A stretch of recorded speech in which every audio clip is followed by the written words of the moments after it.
Dans la ville animée de Tokyo, un jeune homme nommé Ayase versait son cœur et son âme dans sa musique.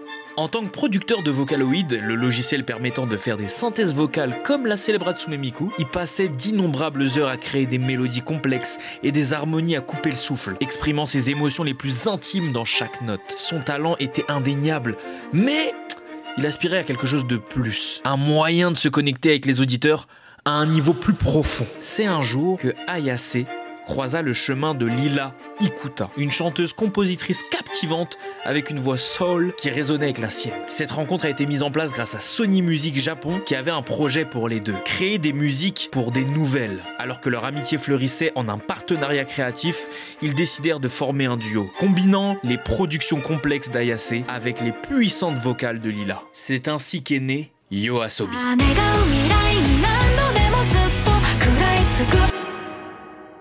Dans le paysage japonais, il y a un duo qui émerge avec une proposition musicale peu ordinaire. Transformer des histoires en chansons. YOASOBI, composé du producteur Ayase et de la chanteuse Ikuta Lila, connue sous le nom de Ikura. Tous deux s'aventurent dans un voyage musical sans précédent, marqué par l'innovation, la résonance émotionnelle, et vous allez le comprendre aussi les gars, un succès de zinzin. Le groupe, il commence en 2019. Ça fait 5 ans, c'est récent de fou. Grâce à Sony, YOASOBI tire son essence du nocturne, de la nuit. Comme son nom l'indique, jouer la nuit. Ils aiment symboliser l'exploration et l'aventure. Le duo s'engage à changer la littérature en musique. Une quête inspirée en prenant des œuvres narratives qui les ont touchés premier degré. Et c'est ainsi que naît leur premier single, Yoru ni Kakeru. Inspiré par la nouvelle Thanatos no Yuwaku, une nouvelle qui traite d'un monde captivé par le désir de vivre, Eros, ou le désir de mort, Thanatos. L'histoire relate donc du dernier jour d'un homme ordinaire et de sa compagne, obsédé par la mort et ayant tenté de se suicider à plusieurs reprises, et de leur fin de leur relation complexe. Ce son, vous l'avez certainement entendu si vous êtes fan d'animé, et c'est ça qui permet à la plupart d'entre nous de découvrir YOASOBI. Ça les catapulte de zinzin. Est-ce qu'on peut quand même dire que c'est leur première proposition musicale de duo et ils sont déjà au sommet? Et ce son, il n'y a pas que ça. Il illustre aussi parfaitement leur capacité à évoquer des émotions profondes à travers la musique. Et vous le savez, c'est très important. D'autant plus si tu veux traduire des histoires en musique. Et Yoru ni Kakeru ne se contente pas de niquer les charts, notamment avec une 16e place au Billboard 200 Monde. Il est arrivé 16e sur les 200 musiques les plus écoutées au monde à un moment donné. Et c'est leur premier son. Il devient en plus de ça un phénomène culturel, symbolisant le potentiel déjà de YOASOBI de transcender les frontières musicales, d'aller beaucoup plus loin avec le concept qu'ils ramènent. Et leur succès, et c'est ça qui est important parce que c'était leur pari, est une preuve qu'on peut converger la musique, la technologie, mais surtout la littérature. Ce qui permet de plonger le Japon et la musicalité japonaise dans une nouvelle ère. Mais tout ça, c'est en 2019. Et c'est pas pour autant qu'il s'arrête là. Ano Yume no Wazot, Arujion, Tabun, Gunjo, inspiré de Blue Period, Haruka, ce sont des titres qu'ils ont tous sortis après Yoru ni Kakeru. Et on parle de plusieurs millions de streams. Et tous ceux que je vous ai cités font partie de leur premier EP The Book, qui a été disque d'or physique et numérique. YOASOBI ne se repose donc pas sur ses lauriers et explore des thèmes divers et variés. Ça va de l'amour à la solitude, des réflexions sur la société. Et surtout, il collabore souvent avec des animés et des mangas. Beastars en 2021, Mobile Suit Gundam en 2022, Oshinoko et Frieren en 2023. Chaque chanson, c'est une expédition dans un nouvel univers, un univers narratif, avec des arrangements musicaux qui défient l'attente des gens. On s'attend même pas à ce qu'il y ait ce genre de sonorité, et ça nous captive. Mais surtout, et c'est ce qui intéresse ma chaîne et cette vidéo, ça correspond au monde des animés. Faut le comprendre les gars, ils enchaînent les succès, autant critiques que commercial au global. Ils ont eu 10 musiques dans le Billboard 200 Monde. Tout ça en 5 ans les gars. Leur succès est tracé, et c'est là qu'on arrive à l'année 2023. Et en 2023, une pépite, que dis-je, un animé qui a retourné beaucoup de gens sort. Oshinoko.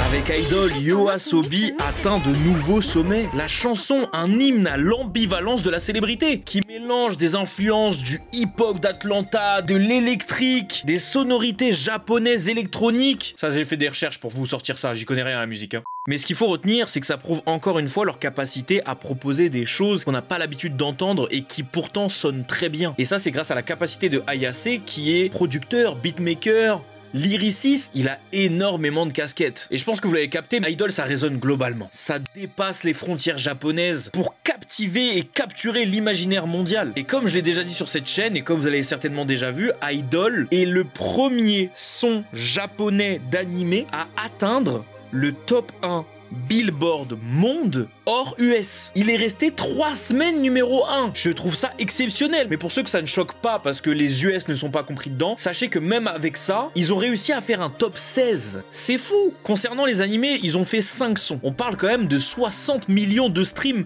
minimum à l'heure actuelle. YOASOBI dépasse le cadre de la musique pour venir nous toucher. Et c'était ça le pari avec le fait d'allier la littérature. Lire des livres, lire des nouvelles, ça nous procure des émotions sur lesquelles on peut avoir de l'imaginaire. Donc encore plus créer une connexion. Rajouter de la musique dedans ne va que amplifier ce sentiment et YOASOBI a parfaitement réussi. Et en plus de ça, ça va plus loin parce que leur engagement à honorer ce pari influence d'autres personnes. Elle inspire une nouvelle génération d'artistes et même de gens qui kiffent leurs chansons. Et c'est là où on voit la puissance de la narration musicale et même son rôle essentiel parce que ça nous permet encore plus de nous identifier. Combien de fois on a lu un roman ou un livre et on s'est imaginé la musique qu'il y aurait eu derrière? YOASOBI nous la donne. Sans compter qu'ils sont fans d'animé, surtout Ikura. Donc leur implication dans cet art leur permet d'avoir une vision plus juste de la musique qui pourrait correspondre. Mais le chemin de YOASOBI est loin d'être terminé. Ils ont des projets ambitieux, des collaborations internationales. Le duo est prêt à écrire le prochain chapitre de leur épopée musicale. Ils ont même été récompensés au Crunchyroll Anime Awards, un peu frauduleux selon moi, l'événement, hein, pas eux, pour la chanson de l'année 2023 avec Idol.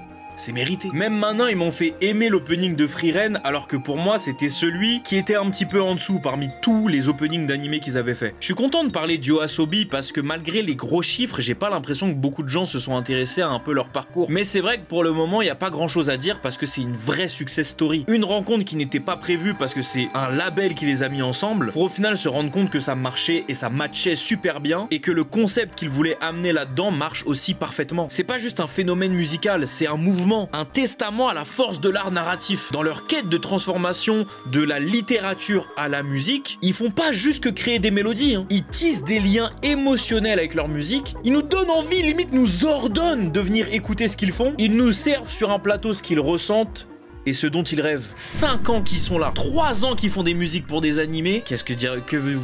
J'ai plus les mots carrément. Quelle performance en si peu de temps. Ils mettent globalement tout le monde d'accord. Qu'avez-vous pensé de cette vidéo? Je me suis essayé à un format qui correspond un petit peu à des vidéos narratives, explicatives, voilà. J'espère que ça vous a plu, que ce premier épisode soit sur YOASOBI. N'hésitez pas à me dire s'il y a des personnages qui participent à la japanimation dont vous voulez que je conte un peu l'histoire de cette manière-là. Et vous, est-ce que vous connaissez YOASOBI? Est-ce qu'il y a un son en particulier que vous avez aimé, animé ou pas? N'hésitez pas à lâcher un pouce bleu pour m'encourager à faire plus de vidéos comme ça. C'était Minotaku, rendez-vous dimanche prochain. Jana.